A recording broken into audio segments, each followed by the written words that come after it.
اعوذ باللہ من الشیطان الرجیم بسم اللہ الرحمن الرحیم۔ دوستو، جیسا کہ آپ سب دیکھ رہے ہیں، حکومت پاکستان کا چینی پر بالکل بھی کنٹرول ممکن نہیں ہو رہا ہے اور چینی کی پرائسز دن بدن بڑھتی جا رہی ہیں اور عوام اس کا خمیازہ بھگت رہی ہے۔ اگر ہم انٹرنیشنل مارکیٹ میں چینی کی پرائسز کو چیک کرنا چاہیں تو وہ وہاں پر 0.37 روپے ریٹ بنتا ہے، اور اگر اس کو ہم پاکستانی کرنسی میں کنورٹ کریں تو وہ 105 روپے یہاں پر چینی کا ریٹ بن جاتا ہے۔ لیکن آپ دیکھیں کہ جو شوگر مافیا ہے وہ چینی کو ایکسپورٹ کرتے ہوئے بھی وافر مقدار میں منافع کماتا ہے اور دونوں ہاتھ سے اس بھولی بھالی عوام کو لوٹ لیتا ہے، اور جسی طرح ہی چینی کی یہاں پر شارٹیج پیدا ہوتی ہے تو پھر امپورٹ کرتے ہوئے بھی وہ وافر مقدار میں منافع جو اپنی جیب میں ڈال لیتا ہے اور حکومت سے مختلف قسم کی رعایت حاصل کرتا ہے۔ لیکن یہ سہولت صرف اگر حاصل نہیں ہے تو وہ رعایت کو ہی حاصل نہیں ہے۔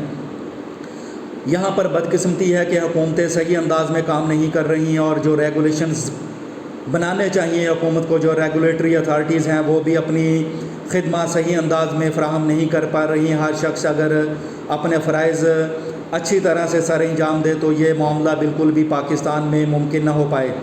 لیکن یہاں پر چونکہ آوے کا آوا ہی بگڑا ہوا ہے، لہٰذا کوئی پوچھنے والا نہیں ہے، اور حکومت کسی بھی رولز اور ریگولیشن پر پابندی کروانے میں مکمل طور پر کامیاب نہیں ہو پا رہی ہے، بلکہ ناکامی کا سامنا کرنا پڑ رہا ہے۔ تو اس لیے یہاں پر اس کا خمیازہ براہ راست عوام کو بھگتنا پڑتا ہے، اور بھولی بھالی عوام جس کے پاس آلریڈی وسائل بہت کم ہیں، ان کی جیبوں پر مزید ڈاکہ ڈال لیا جاتا ہے اور قیمتوں میں بڑھا کر اس سے استحصال کیا جاتا ہے۔ لہٰذا اگر آپ چینی کی پرائسز سے بچنا چاہتے ہیں تو عوام کو چاہیے کہ وہ چینی کم سے کم یوز کرے یا اس کا استعمال کرنا بند کر دے اور اپنے آپ کو متبادل پر شفٹ کر لے۔ متبادل کیا ہے؟ آپ پھل کھائیں اور کھجور وغیرہ استعمال کریں تو آپ کے پاس یہ بہترین نعم البدل اللہ رب العزت نے پھلوں کی صورت میں اور ڈرائی فروٹس کی صورت میں دیا ہوا ہے، جس کو آپ چینی کی جگہ پر استعمال کر سکتے ہیں۔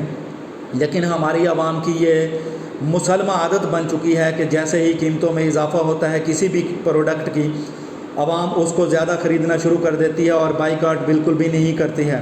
حالانکہ انٹرنیشنلی لوگ اتنے سمجھدار اور عقل مند اور شعور والے ہیں کہ وہ جیسے ہی دیکھتے ہیں کہ کسی چیز کی پرائس میں کافی اضافہ ہو رہا ہے اور وہ اس کو خریدنا بند کر دیتے ہیں اور اس کے متبادل پر شفٹ ہو جاتے ہیں۔